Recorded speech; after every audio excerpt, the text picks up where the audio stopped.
to let you know I am recording today's session. This is to refer back to in future. You will receive a copy of the recording after today's session. Please let me know if you don't receive this in a week's time or so, then please feel free to email me and I can ping it over to you. But also please feel free to email me and I'm more than happy to share the slides from this presentation so that you can refer back to them. You can get in touch with me at georgia@unibuddy.com or feel free to connect with me on LinkedIn. I'm more than happy to communicate with you that way as well. But that's my name and there's my email address. So feel free to get in touch. As I mentioned, today's session is called To Boldly Go Where No Blog Has Gone Before. And the idea is that I'm going to be taking you on a journey of how to really supercharge and improve your blog and vlog content with some examples and also some great advice on how to really make the most out of that content. So I think the best place to begin is to talk about who on earth I am. So who on earth am I? So I am Georgia Horsley. I am a customer success executive here at Unibuddy. And basically what that means is that I host our ambassador training. So some of you may have attended that in the past, our ambassador training sessions. But I also manage our support channel too. So sometimes you'll see me on our support channel. If you have had any technical issues in the past, you'll find me there along with some of my other colleagues. And I also founded our Ambassador Lounge group. So some of you may have joined from the LinkedIn group today. And so if you do have any questions around that Ambassador Lounge, please do feel free to pop me an email or pop a message in the chat. I'd be more than happy to talk to you about the Ambassador Lounge. But ultimately, Ambassador Lounge is a concept of a network between ambassadors with ambassadors from all around the world. So not just in your particular university or institution, but actually being able to connect with ambassadors from different countries and to share opportunities, tips and advice and stories on that LinkedIn community. So today, the journey I'm going to take you on, as you can see right at the bottom of the screen there, is we're on the intro, who on earth am I at the moment? But then we're going to move along to why blogs? Why would you even bother writing a blog? Then we're going to move on to why vlogs. And then talking about the right content. What could the right content be? This will be the opportunity to have that activity. And then right at the end there on the moon, our final destination will be those examples. So I'll show you some of this in practice and some examples of some real life Unibuddy ambassadors who've written fantastic blogs and vlogs that you may want to find some inspiration from. And then of course, after we've reached the moon, we can start talking about the Q&A if you have any questions or if you have any great ideas that you've come up with since learning how to really supercharge that blog and vlog content. So let's go on to why blogs. We're shooting our little rocket ship, as you can see, from Earth, and we're just on our way to that first star there. Why blogs? So why blogs? I think the best place to start is to talk you through these statistics that I found. So actually, we found that 86% of millennials say that user-generated content is a good indicator of the quality of brand. Now, these statistics are very much consumer-focused and more kind of retail related, but actually this can be really transferable to a higher education environment. So when you're thinking millennials saying that user-generated content is a good indicator of the quality of a brand, we'll change out that word brand for university. And you know, universities, colleges, higher education institutions, it has become quite transactional. So this does apply. You know, 86%, a large portion of millennials saying that user-generated content, so the content generated by people using it. So that could be you, the student ambassador with your blog, somebody using a brand, a product, such as the university. So actually that content coming straight from the mouth of somebody who has been there and done that and actually experienced that brand, that institution, is being much more trustworthy and much more impactful for those prospective students. You've also got 70% of consumers trust online peer reviews and recommendations more than professional content and copy. I think this one is really impactful because actually when you think about it, universities, colleges, institutions, they spend lots of time and money and effort on really making these fantastic brochures, on really creating these fantastic prospectuses for their prospective students, having some fantastic information on their websites. But actually, the thing that really speaks to consumers is that online peer reviews and recommendations. So talking once more exactly from the people who have experienced it, and actually hearing from them and their recommendations is much more trustworthy, much more reliable in the eyes of a consumer than this professional content and copy, something shiny and interesting. Actually, something that speaks from the heart and feels more authentic tends to be more impactful. So just generally thinking about blogs as well, it gives you an opportunity to narrow the focus on your conversation. So you may have been having very general conversations on the Unibuddy platform, but actually by creating blogs, you can really narrow that focus and talk about something quite niche and really tailor that content to a specific prospective student. This could be the type of prospective student could be maybe based around their interests. It could also be based around their student journey. So actually, maybe if they're a mature student, a commuter, something like that, then actually this blog could really relate to them. Or maybe it's about specific interests, very niche interests that you're talking about. It gives you an opportunity to really target those particular people and be very niche and tailored towards them. An authentic student perspective, a peek behind the curtain, if you will. So these blogs give you an opportunity once more, such as the one-to-one chats do, to give an opportunity for these prospective students to really see what being a student at your institution could be like, to really show them that perspective, that university experience, what it could be like for them, that peek behind the curtain. And also blogging, those written blogs, and being able to actually engage with them before having to directly sign up and talk to somebody can actually be quite reassuring for some prospective students. Being able to log on and read blogs and being able to digest that information and learn about the institution before they actually reach out directly to ask their questions can be really useful, particularly for those who are quite shy, maybe quite introverted. It gives them a different way to engage with your institution. They may never even reach out to talk to you one-to-one, but actually through engaging with those blogs, they've made their mind up that your particular institution is right for them.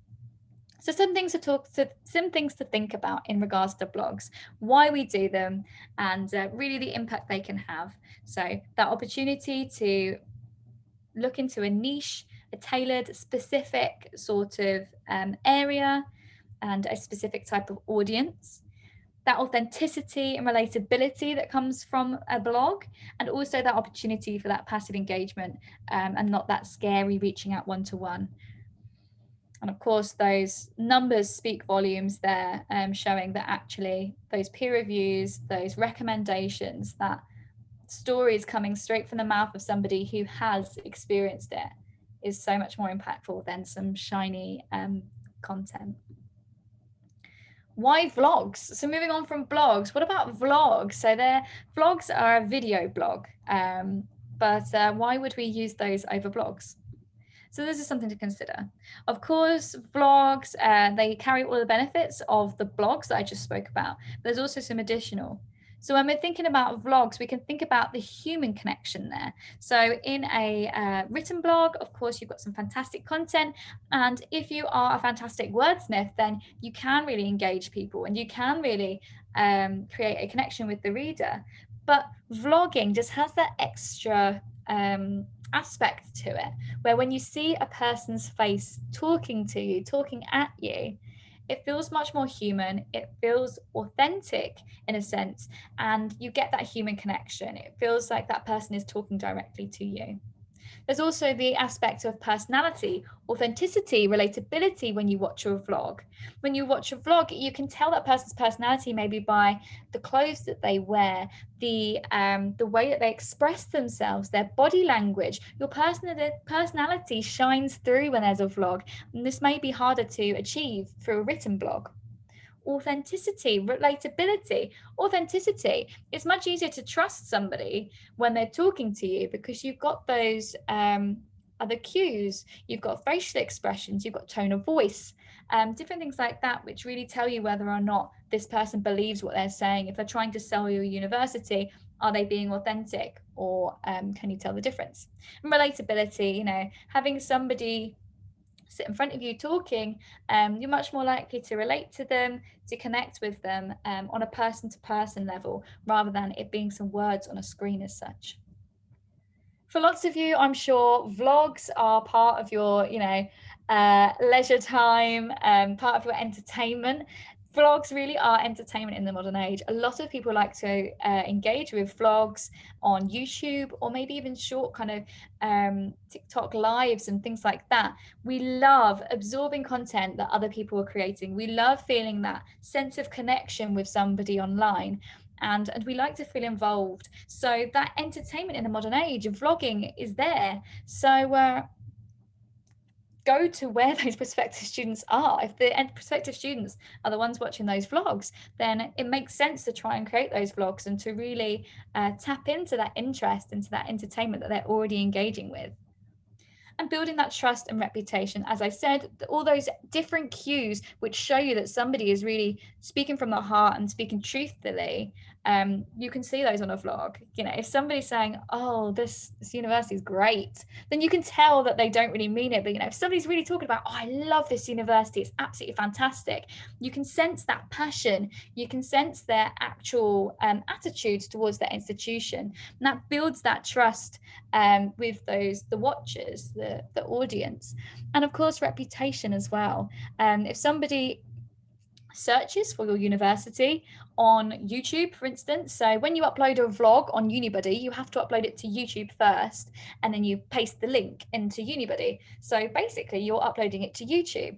And when you do, make sure to be including those tags and the university name in the description, because when somebody searches for your university, your video can pop up. And that really helps the reputation of the university. If when they search for the university name, there's a vlog of somebody talking about how fantastic it is, then that really is building that reputation, but also the visibility for that university, and the visibility of their top advocates, the actual students, the ambassadors for the university.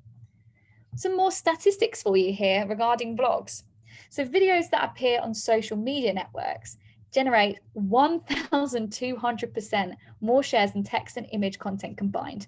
This is a pretty big stat here. So basically what it's saying is that when you post video content on social media, it tends to get more shares than something which is either text or image based, or even just the combined. So when you're thinking of posting things on social media about your institution, if your institution really is trying to promote themselves on social media, it's really important to think about actually that, vlogs and video is the way to go. It's very engaging. It's something that a lot of people tend to lean towards instead of text and images. 57% of consumers believe that video content gives them more trust when they're buying online. So very similar to those statistics I showed you on the last slide, actually consumers, when they're buying online, and therefore we can kind of translate this to what happens when somebody comes to higher education, is that they trust more when they can see somebody talking about it, probably because of those visual cues that I was talking about, the body language, the tone of voice, etc. So this is an indicator. More than half of consumers will trust a brand more when they're buying online because of the video content. So definitely some food for thought there. Let's continue on our journey. We are speeding along to the right content. So this is something to consider. So what I've done is I've put some topics together. So I want you to have a little think now. I hope you've got a pen and paper somewhere. If not, maybe use the Notes app on your phone or something like that. And what I want you to do is look at each of these different topics that you could write about, and really start to explore how you might write about those in context to your own university. So just to go through a few of them now before we begin that activity, you could talk about things that are your niche interests. So are you part of any societies or sports teams? Do you have any hobbies? What are your niche interests that actually a prospective student could connect with? So have a think about that, and hold the pen for a moment. Don't start just yet. I'll let you know when to begin trying to kind of brainstorm or bullet point these ideas. So niche interests, that's your own niche interests. What makes your institution unique? So having a think about what is the selling point, the unique selling point of your university? What makes your university or college different to other institutions out there? What is that one special thing that your institution has? Insider secrets. Now, this one I like. I think of insider secrets, this can go lots of ways, but I think generally when you're thinking about what is it that you know being a student that maybe prospective students don't? Maybe it's about a fantastic deal that the canteen does where they offer I don't know, a slice of pizza for $1. Maybe it's the best spots to have lunch on campus. Maybe it's the discounts that you can get as a student and how to do that. Those insider secrets that are so important to being a student that you wouldn't know as a prospective student reading a prospectus or a brochure. Virtual tours and experiences. So having a think about not just doing a virtual tour around your campus itself, but what other experiences could you do virtual tours of? Maybe the local area, maybe there's certain experiences in the local area that you could think of. Have a little think about what you would do with that. What to expect. So maybe some things that you wish you knew when you were a prospective student before coming to university, those kind of expectations and that advice in that sense. And then tips and tricks can be so general. It could be about decorating your room, or it could be about revision methods. It could be so varied there. So what I'm going to do is I'm going to put some music on for you, and I'm going to give you about 5 or 10 minutes to have a little think about these different topics. So get a pen and paper, jot down either in bullet points, or feel free to do some mind maps about how you would answer each of these in your own context. So for your own institution and personally, what you would write. So we've got some funky music to get you thinking. I can see there's some Q&As here.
Fantastic. So hopefully that was long enough for you all to think about how you might write some content regarding these different topics. So what I'd really love is if you could put in the chat box some of the ideas that you came up with. Feel free to pick any of these topics and let me know in the chat box what kind of ideas you came up with. So you're all from different universities, so it'd be interesting to actually hear which universities offer what, which is unique. And actually, I know your answers will be very varied. So please do pop in the chat box some of the ideas that you got from this. Some of the niche interests you might like to talk about. Maybe what makes your institution unique. I think that one's always a fun one. I can see somebody's already put a comment there. We'll read that out in a second. What kind of insider secrets did you think of? What were the sorts of things? And don't be afraid to write loads in the chat box. I really want audience participation here. So please write as many ideas as you came up with. So I can see that somebody has actually said that our university is unique because we're starting a community garden, which is awesome. So I love that. So that's something that actually is really unique to that particular institution and definitely something you can shout about. I think particularly with like new initiatives, they're exciting for you. And I think even with other things that maybe are new to those prospective students. They don't need to be brand new initiatives. They could be things that have existed for a while, but something that really makes that institution unique. I love that. I hope the community garden goes well. Unique thing about CCCU is a smaller campus where students from different courses are closer together. So actually, I've got a bit of a secret. That's my old stomping ground. That's where I used to go to university, and I completely agree with you. That is something that really appeals to people about CCCU or Canterbury Christchurch. And it is a smaller campus, and it definitely does feel like a close-knit community. So actually, not even just the facilities that are available, but actually the kind of general vibe you get from that university, that could be what's unique. Just the fact that you're very well supported, or you feel that you've got such a diversity of different courses that you can actually really engage with those people. But then in the opposite end of the spectrum, you could say that what makes your institution unique is that it's massive.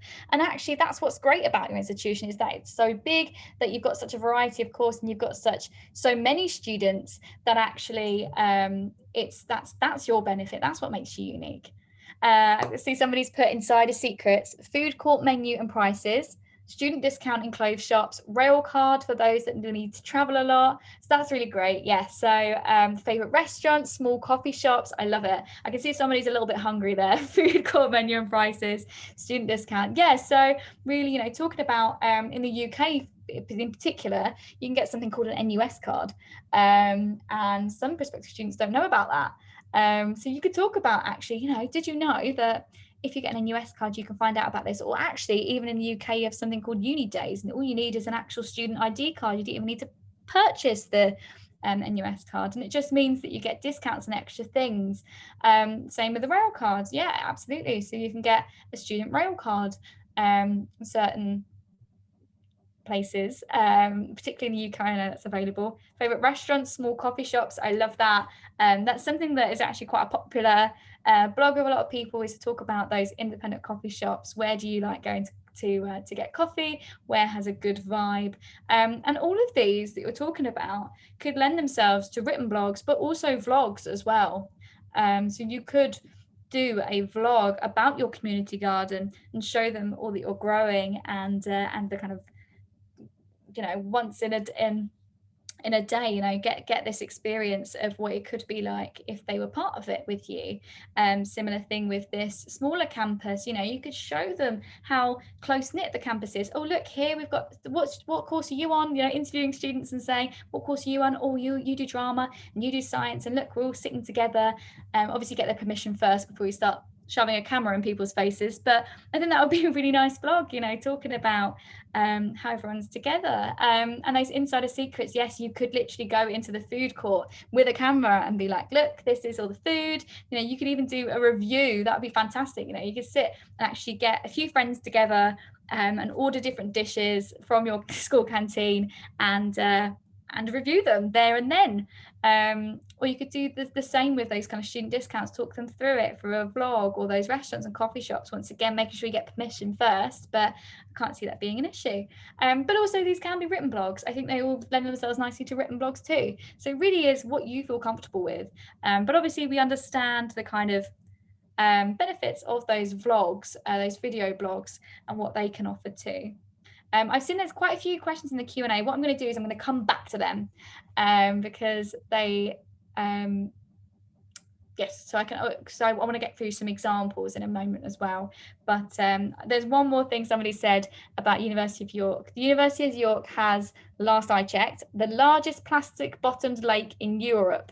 It also has a large community of waterfowl with 0.03 ducks per student, and is home to a mallard and Indian runner duck mix called Longboy. Students are able to buy bird food from the campus shop and feed the ducks and geese with it. I absolutely love that. That makes me want to come to York. I think that sounds fantastic. So again, even these really quirky things universities do that maybe they don't shout about in their brochures or their prospectuses because it's so quirky, but actually it's something really interesting. It really gives your institution character, finding out there's 0.03 ducks per student. So that's one duck per about, how many students would that be?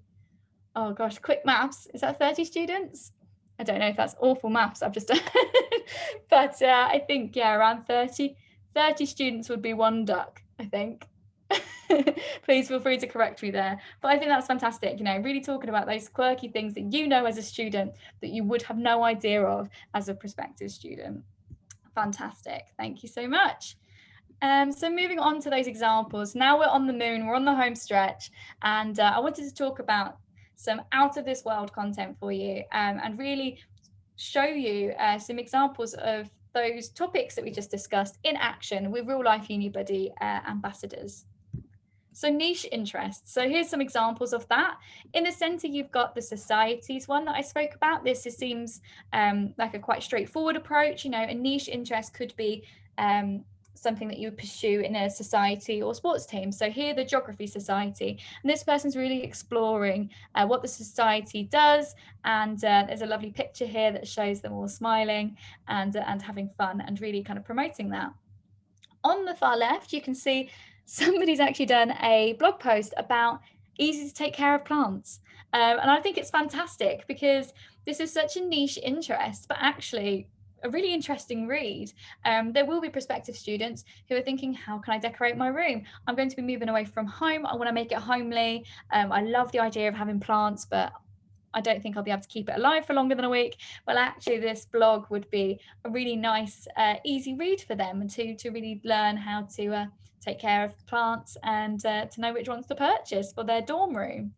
On the far right, you can see we've got some foodies here, really talking about a taste of home, my guide to Indian restaurants in Preston. So I like this one. This is talking about, you know, the Indian food that is available in the area and how that reminds this particular student of home, maybe something that a prospective student may be worried about, and feel reassured that they see this blog.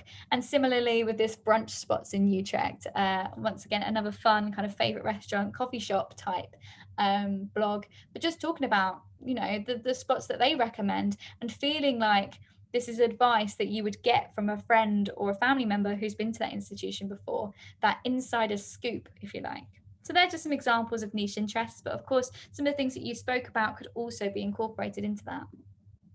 Why insert uni name here? So in the chat, you guys did really well with talking about why your particular institutions are unique.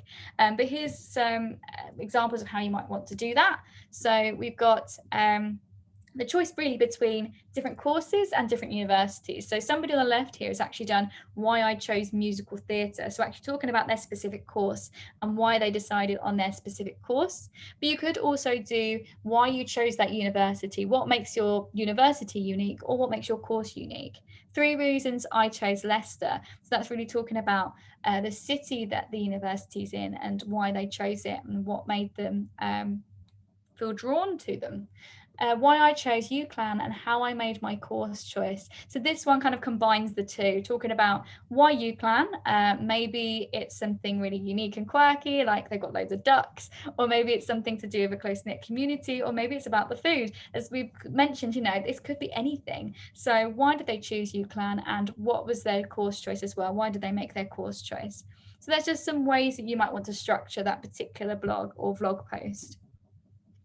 Insider secrets. So we had some nice insider secret suggestions about student discounts, foods, rail card, things like that. But also insider secrets could cover these sorts of topics. So somebody here on the far left has done 5 differences between sixth form and university. And for those of you who aren't UK based, sixth form basically is the 2 years before you go to university or college. I'm not quite sure what the equivalent would be in the US, but it is, you know, between the ages of 16 and 18, and then you traditionally would go off to university at 18. Obviously, people join university at different times in their lives, but traditionally that tends to be the case. So this person is talking about those differences between before university and after university.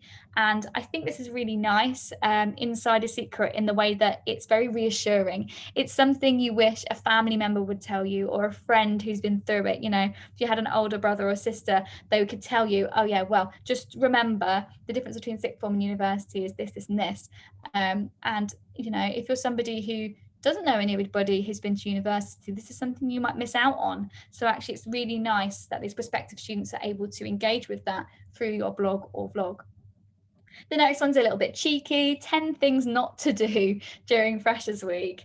So this one, is obviously once more talking about their own personal experience and the kind of advice a friend or family member would be able to give you. So they're doing that for you there, 10 things not to do during Freshers Week. And it's quite humorous, and clearly it's done quite popularly due to the views here, 896 views.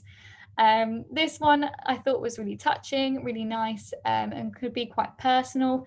What would I tell my first year self?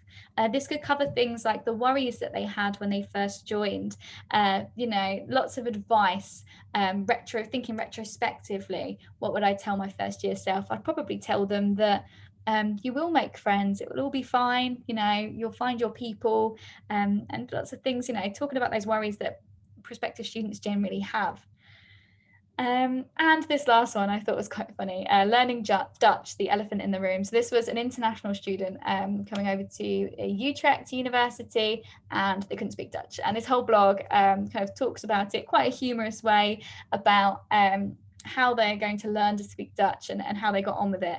Once again, this could be a lot of these things are worries that prospective students have had, and you're really there to try and reassure them with your content, blog or vlog, just show them that actually, those worries they had, here, I'm telling you from experience, it's nothing to worry about. I got on just all right. So there's those insider secrets, some more examples of those. And you could do virtual tours. So when we're talking about vlogs, I think virtual tours do lend themselves really nicely to this.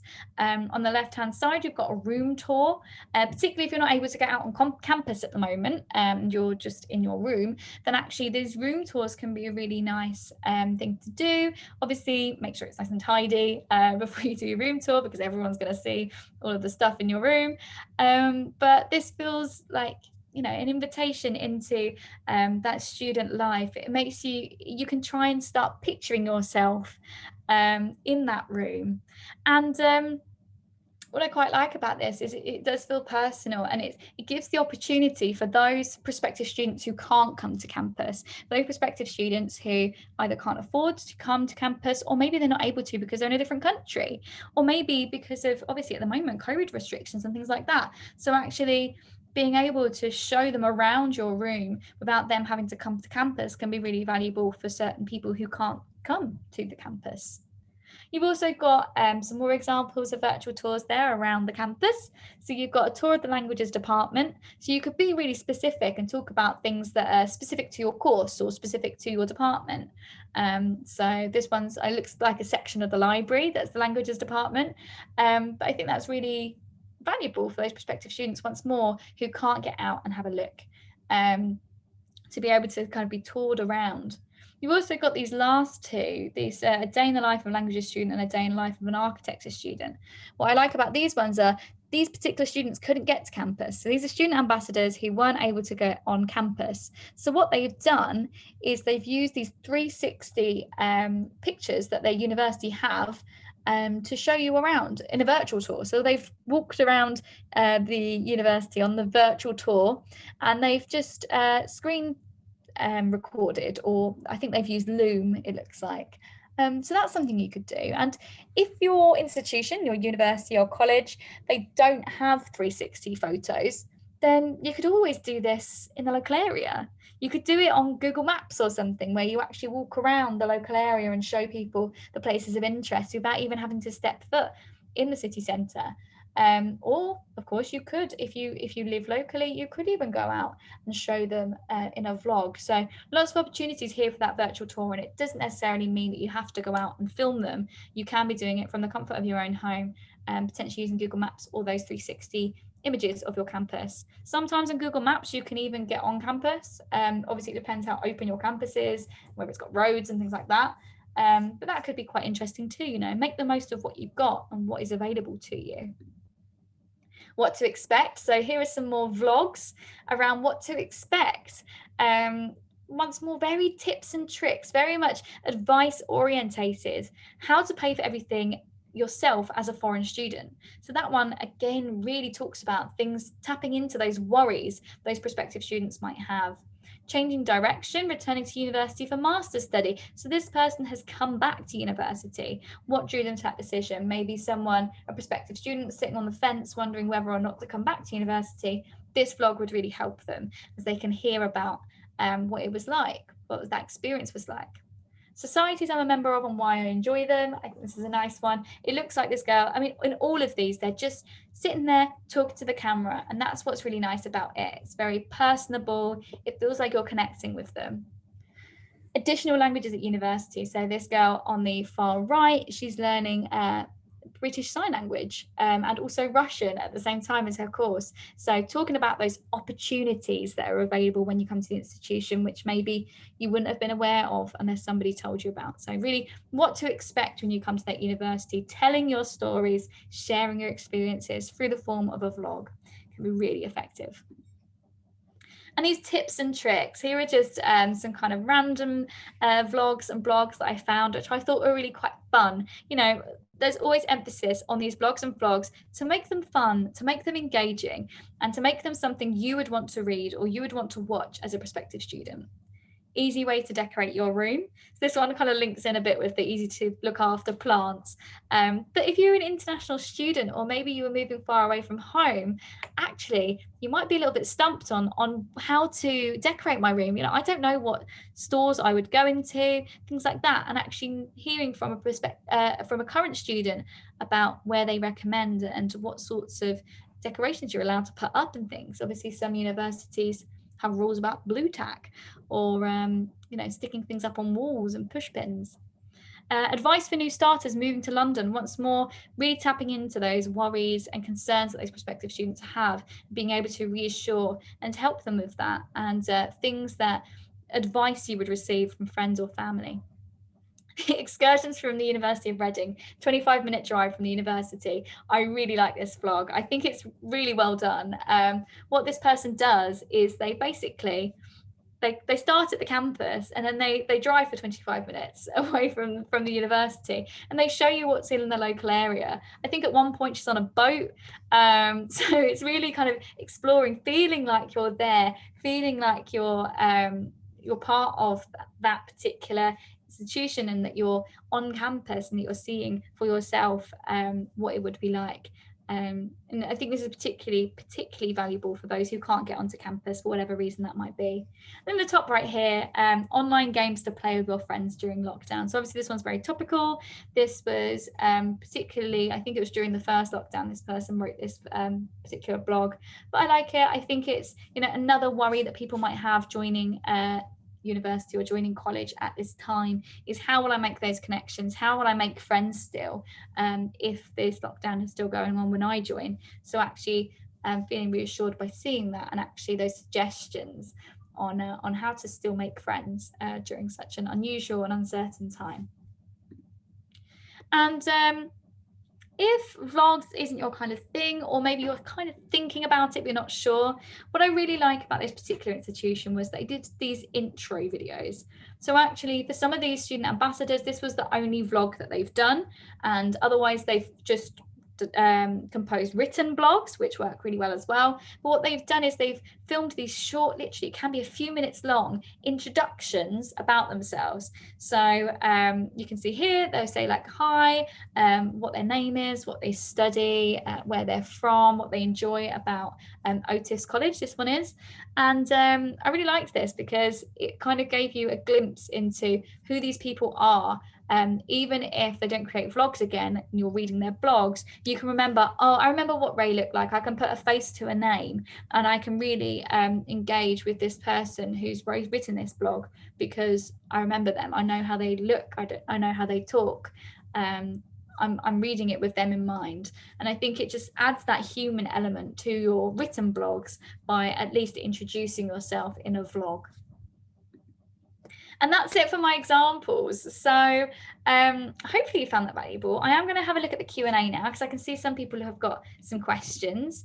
I see some people have used the Q&A function on Zoom, which is absolutely fine. I'll answer the questions there, but also feel free to pop your questions in chat. I'll have them both open so I can refer to either. But that's Wonderful. Thank you so much for your attention and for your time. Please do stick around for the Q&A, as I think it'll be valuable for everyone. So I'm just going to dive straight into those Q&As. So somebody said, I'm already into making video content to help upcoming students, and I have my YouTube channel. I would like to know how to reach a wider audience because I'm really struggling in that area at the moment. Fantastic. So great that you're already creating video content. I think I saw you posted in the chat as well with a link. Yes, that is you. Yeah, so you do vlogs and podcasts for your particular institution. So I'm going to have to check that out later. But you're looking to see if you can reach a wider audience. So really great question. And I think really the key to this is share, share, share. As a Unibuddy ambassador, you have opportunities all the time to talk one-to-one with those prospective students. So actually, when you're talking to somebody, if they ask you a question and you think, oh, do you know what? I did a really good vlog about that. Link it to them, tell them, that's fantastic. Like answer their question and then say, actually, I did a vlog about this recently. I think you should go check it out, and then send them a link to it. Like, don't be afraid to share your vlogs that you've created if they're relevant. Obviously, don't just share any random links with them to try and get extra engagement. But I think if it's relevant, then absolutely, I think use that as an opportunity. You're literally in front of those prospective students who are your audience. So, suggest it to them and say, I've done a vlog on this, have a little watch. And I think also being able to share it on other platforms. So if you are doing a live event, for instance, on Unibuddy as well, you could use it then and really, again, when it's relevant, but making reference to it and referencing that great vlogs that you've created. Oh, you said you're already doing that. Oh, you're one step ahead of me. Great minds think alike. That's what it is. Okay, fantastic. What other ways you could do this? So I think even talking to a university or your college in this instance. So actually asking them whether there's any ways they could promote particular blogs or vlogs. So I do wonder maybe on their social pages, it works in their favor because they're getting free content ultimately, because you've already created it, you've already maybe been incentivized through Unibuddy for it, but they're getting this fantastic content straight from the source, straight from the student that they could share on their social media channels, on their website, things like that. So I'd say maybe talk to your administrator, see if they can promote it wider for you, share it on their social media channels or the website. And I think that would be a way to kind of get it out there and get it seen. And it's a win-win for everyone. So hopefully they'll be receptive to that. And I think in particular social media, where they know that's where their prospective students are. And that really is a way of connecting with them directly. Or maybe even suggesting to your Unibuddy administrator, it depends obviously what your relationship's like with them, but maybe even suggesting to them that you have like a blog of the month where they promote that particular blog on their channels. So lots of different things you could think about doing, and so kind of some initiatives maybe you could suggest to your administrators. What do you think of that? Just going to wait for a response. Perfect. We'll do that this month. Thank you. Yeah, hopefully they'll be receptive to that. But I mean, it works in everyone's favour. So hopefully they can see it that way as well. So I can also see there's some more questions here. Do you have any statistics if prospective students are more interested in reading blogs about our life in the country of study, or more about study or application procedures, like which can be read from more official application sites? I'm aware they're interested in both, but I really want to know if there is a significant percentage difference. That's a really good question, and I think you could do a bit of testing this yourself. So obviously it's hard to say because different institutions are completely different. What might work for one institution doesn't work for another institution. What one prospective student population may love, another prospective student population might not. It depends on, territory. It depends on institution, all sorts of things. But what you can do, and I would recommend, is you probably saw earlier on, if I just share my slides.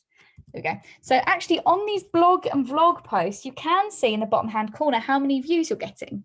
So what I'd recommend doing for you is doing a bit of A/B testing. That tends to be what they call it in industries, A/B testing. So I would share a blog about one topic and then share a similar blog about another topic, and maybe share them around the same sort of time, and then see how many views they get. So you're basically doing a bit of an experiment there and seeing which one gets more engagement. And if you then see actually that one type of blog or vlog gets more engagement than the other, then there's your answer. You can even do this with existing blogs or vlogs, you know, just scroll through. If you go into the Unibuddy platform on your university website, so whichever university you're with, find the Unibuddy platform on there, it's on the website, click on blogs, and then if you scroll down through all of the different blogs that have already been written, you can actually see the views on all of the different blogs. And you can even filter it by topic. So that might be a way to do it, is filter it by certain topics, see how many views they've all got, maybe work out a mean. So you could add them all up and then divide them by how many there are. And work out actually what topics seem to get the most views and which ones are prospective students engaging with ultimately. So hopefully that's answered your question there. Unfortunately, it is institution specific, but there are ways around it by doing a little bit of research in your own institution. And your second question was about vlogs. Is it possible to just upload a video directly or post a link from an Instagram or TikTok video, or is it only possible from YouTube? Are you considering updating this feature?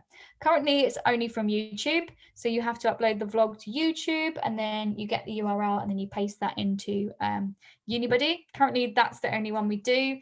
I'm not aware that we are thinking of introducing any others at this point in time, but please do feel free to kind of formalize that, put it in an email to me, and I can submit that as a suggestion to our product team. Obviously, I can't guarantee that it will get developed, but we like to hear from student ambassadors and what they want, so I can pass that on, absolutely, but unfortunately, not at the moment. It's not on our radar right now. It's just YouTube for now, but great suggestion. Fantastic. Any other questions? So that's all it for the Q&As that I've got there in the chat and in the Q&A section. But let me know if you have any other questions, any other comments in the chat box. I'm keen to hear them.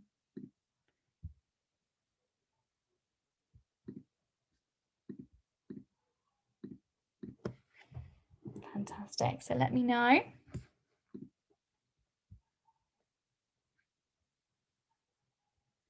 I'm keeping that Q&A box open and keeping that chat box open.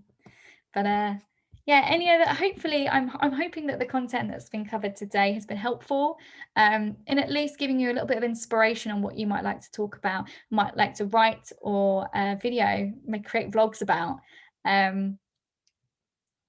And that you've had a chance to really think about what's unique about your institution and what really is your unique selling point, and that you can really tap into, and the particular audiences that you can appeal to based on your own personal interests. Also being able to reuse content that already exists. If you already have vlogs, then please do use those on Unibuddy platform. It's fantastic content that I'm sure your Unibuddy administrators will appreciate. Thank you so much for attending, guys. And please do feel free to mention what you learned on our Ambassador Lounge group if you've come from the Ambassador Lounge group today. And feel free to email me if you have any feedback from today's sessions. And actually, really importantly, this is our first ambassador facing session. Obviously we did the same session this morning, but in regards to actual content wise, this is the first time I've ever done. So it would be really great to hear some feedback from you. Please do email me, georgia@unibuddy.com. I want to know how this has gone. I want to know if there's anything you still want to learn about. I'd like to know if there's any particular topics you'd like to learn about in future. If we keep running these training sessions, what would you like to see? So please do email me at georgia@unibuddy.com. I really appreciate the feedback so that we can keep doing these sessions, but we don't just kind of guess on what you want. We actually hear from you, the ambassadors, about what would be interesting for you. So please do email me at georgia@unibuddy.com. Let me know what would appeal to you in future. Let me know what you thought of the session today and maybe where we can improve it. But thank you so much for attending. Have fantastic evenings, mornings, afternoons, wherever you are. It's just nearing 7 o'clock where I am in the afternoon, in the evening in the UK. But thank you so much. Just remember, if you have any further questions, feel free to email me at georgia@unibuddy.com. I'm happy to send you any more best practice stuff as well if I find it. Feel free to add me on LinkedIn and message me on there if you prefer. It's Georgia Horsley. Yes, thank you for attending, and thank you also for your input on the Q&A and the chat. Or if you were just watching and listening, then thank you also for lending me your ears for the last hour. Thank you very much. Take care, and I hope to see you on the Ambassador Lounge group. Take care. Thank you very much.